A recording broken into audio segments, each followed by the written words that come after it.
Olá, senhores. Hoje eu vou falar um pouco sobre o que é a blefarite e quais são os tratamentos disponíveis para essa condição. A blefarite está listada no Código Internacional de Doenças, o CID, com o código de H01.0. Ela é uma inflamação ocular crônica e ela envolve principalmente a margem palpebral. Essa doença é complexa porque ela é multifatorial. Existe a blefarite associada com a disfunção das glândulas de Meibomius, blefarite causada por excesso de bactérias, que é a forma estafilocócica, e existe também a forma seborreica, que está associado com a dermatite seborreica. A blefarite é um tipo de inflamação que leva à sensação de dor, olho vermelho, fotofobia, lacrimejamento, pode haver edema, coceira, sensação de corpo estranho e bastante desconforto ocular. Em casos graves, pode haver úlcera e também perfuração ocular. A forma estafilocócica está associada com bactérias gram-positivos, como por exemplo o Staphylococcus aureus. Ele causa um tipo de uma descamação da pele que fica parecendo umas caspas nos cílios, e ela pode ter momentos de inflamação aguda, que é chamado de blefarite ulcerativa. Nesses casos, pode haver perda dos cílios, alteração do direcionamento dos cílios. Ao invés do cílio nascer normalmente para fora, ele nasce para dentro, encostando no olho.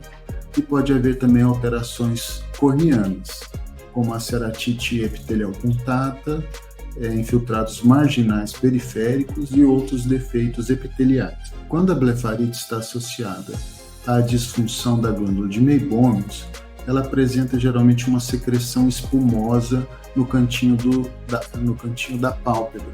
Parece como se fosse várias bolhas, uma espuminha mesmo. Ocorre também o entupimento do orifício de saída do líquido da glândula. Daí, se você faz a compressão da glândula, apertando na pálpebra, sai geralmente um líquido turvo ou meio pastoso. Esse tipo de blefarite também está associado com calásio, que é um entupimento da glândula, causando bastante inflamação na pálpebra, e também a triquise, que é o mau direcionamento dos cílios encostando o cílio no olho.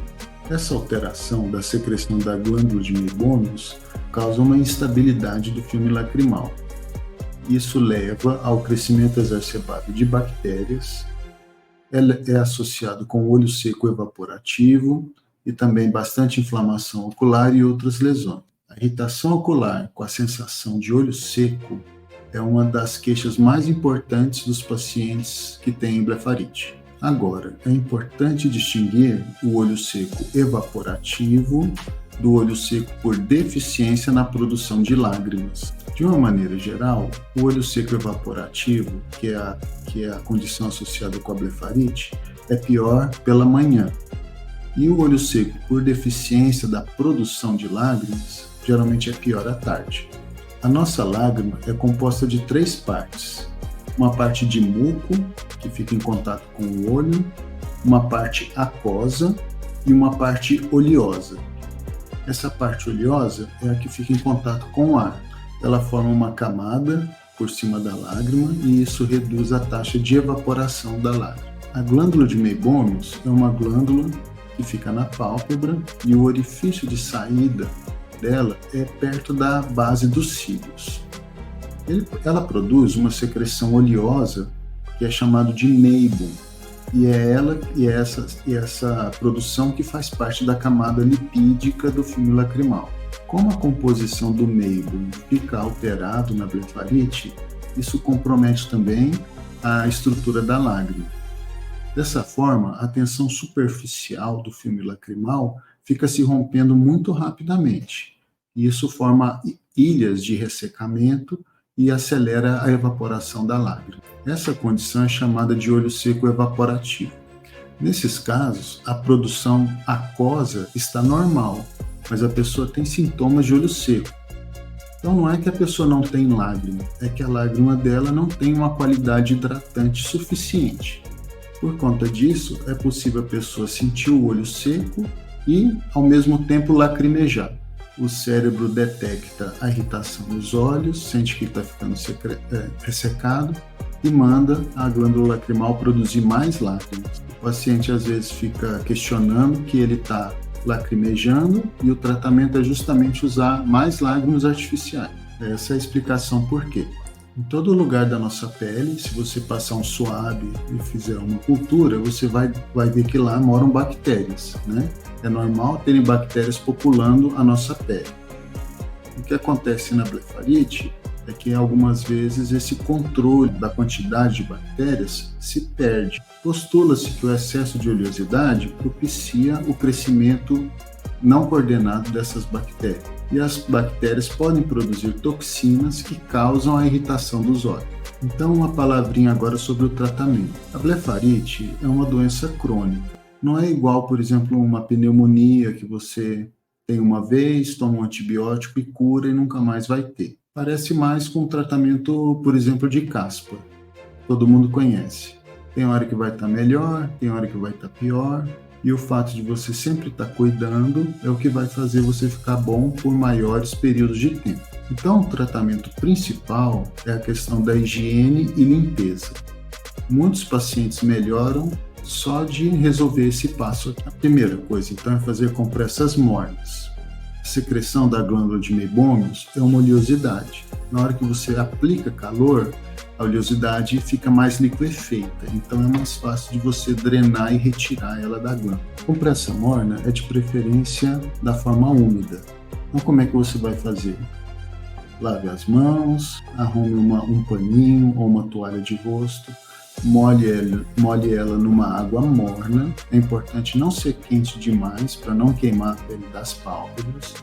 Molhe o paninho numa temperatura confortável e aplique sobre os olhos. Você pode deixar lá em torno de 1 a 5 minutos e você deve repetir isso várias vezes ao dia. Quando estiver mais inflamado, o ideal é fazer 4, 5 vezes ao dia. Quando for num período mais calmo, basta fazer uma vez. Cada paciente vai achar o regime que é suficiente para melhorar os sintomas dele. Depois da compressa, você vai fazer delicadamente uma pequena massagem ou uma ordenha das glândulas de Meibomius para retirar o excesso de oleosidade de dentro dela. E depois, faça a limpeza com um gelzinho de limpeza delicado, do tipo que é produzido especialmente para a limpeza palpebral, ou, alternativamente, você pode usar um shampoo de criança diluído em um pouquinho de água. Quando estiver fazendo a higiene palpebral, não aperte demais os olhos, porque às vezes você aperta demais o olho e o gelzinho de limpeza não entra lá na raiz dos cílios, que é onde ele precisa atuar. Mantenha também os cabelos e o rosto higienizados. Sempre lave o rosto com o gel de limpeza facial. E se você tiver algum tipo de dermatite, procure o tratamento com o dermatologista. Atenção! Se você não tem destreza para realizar esse tipo de atividade com delicadeza, peça ajuda. Seja delicado para não induzir a irritação por trauma. Às vezes a gente manipula demais a pálpebra e ela fica inflamada por esse motivo. Pacientes operados de glaucoma devem ser mais delicados e tem que evitar de pressionar na pálpebra superior. Agora, se você tem a fase avançada do glaucoma, é interessante evitar de apertar as pálpebras. Além desse tratamento básico, nós podemos usar também diversas pomadas e colírios. A pomada geralmente é usada uma vez à noite. Faça uma compressa morna e a higiene antes de aplicar a pomada, porque senão você vai retirar a pomada durante a higiene. Essa pomadinha é usada à noite porque ela pode embaçar um pouquinho a visão. Então, deixe para aplicar a pomada na hora que você estiver realmente indo dormir. Essa é uma pomada ocular, então não se preocupe, ela não faz mal se ela entrar nos olhos. Os colírios devem ser usados várias vezes ao dia. Geralmente nós usamos lágrimas artificiais, colírios com corticoide, que é um tipo de anti-inflamatório, e colírios com antibióticos. Atenção para os efeitos colaterais.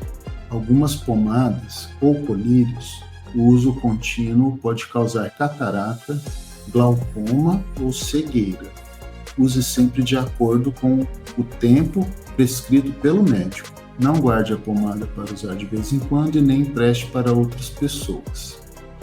Lembre-se que a data de validade inscrita no frasco do medicamento ou na caixinha é apenas quando eles estão lacrados. Depois que eles estão abertos, a data de validade é outra. Confira essa informação na bula. É possível que a gente use também tetraciclinas ou outros antibióticos macrolídeos via oral. Além de ter ação sobre as bactérias, eles têm uma atividade anti-inflamatória, mas a gente tem que ter cuidado com os efeitos colaterais. A pele pode ficar sensível à luz do sol, pode ter alterações gastrointestinais e outros. Pacientes que estejam grávidas ou amamentando, esses medicamentos são contraindicados. Caso você não esteja respondendo bem ao tratamento, volte ao médico. Existem algumas doenças sistêmicas que mascaram como blefarite. Nesses casos, nós temos que tomar outro tipo de providência. Queria destacar doenças de fundo imunológico como o lúpus, a psoríase, o pemphigoide de membranas mucosas e a dermatite atópica. Alguns tumores, como o câncer da borda palpebral e o tumor sebáceo, podem apresentar-se de forma semelhante à blefarite, principalmente se for unilateral. Nesses casos, pode ser necessário fazer uma biópsia. Obrigado por me acompanhar até aqui e a gente se vê num próximo momento.